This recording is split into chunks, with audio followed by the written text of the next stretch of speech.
코로나19로 인해 지난 2분기 우리나라 가구의 근로소득과 사업소득이 모두 줄었습니다. 가계 경제가 얼어붙을 수밖에 없는 상황이었는데 정부가 지급한 재난지원금 등이 결국 가계소득을 플러스로 바꿔놨습니다. 이 때문에 코로나19의 재유행이 우려되는 지금 2차 재난지원금에 대한 요구도 커지고 있습니다. 이재경 기자가 보도합니다.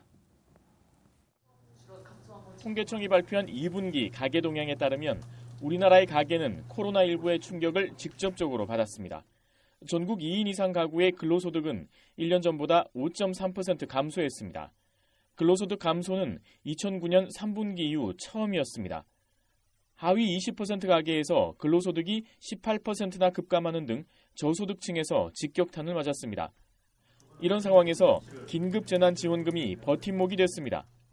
코로나19 관련 정부 및 지자체의 지원금, 근로장려금 지급 등의 영향으로 사회수혜금이 크게 증가한 데 힘입어 공적 이전 소득이 127.9% 증가하였고, 재난지원금을 포함한 이전 소득은 가구당 평균 90만 원대에 달했습니다.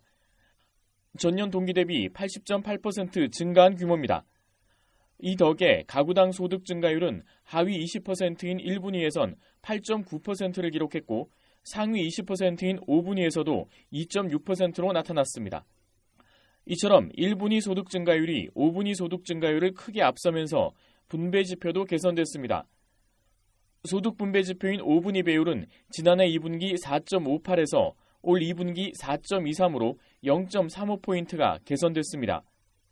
이런 효과를 바탕으로 최근에는 4차 추경과 2차 재난지원금이 필요하다는 의견이 정치권 등을 중심으로 제기되고 있습니다. 코로나19의 2차 대유행이 우려되고 있기 때문입니다. 그러나 홍남기 부총리 겸 기획재정부 장관은 지난 14일 외신기자 간담회를 통해 2차 재난지원금을 고려하고 있지는 않다는 의견을 피력한 바 있습니다.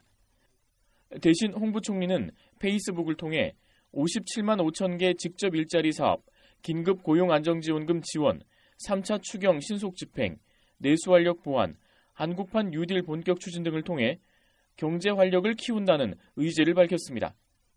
2차 재난지원금에 대한 논의는 앞으로도 지속될 것으로 보입니다. 머니투데이 방송 이재경입니다.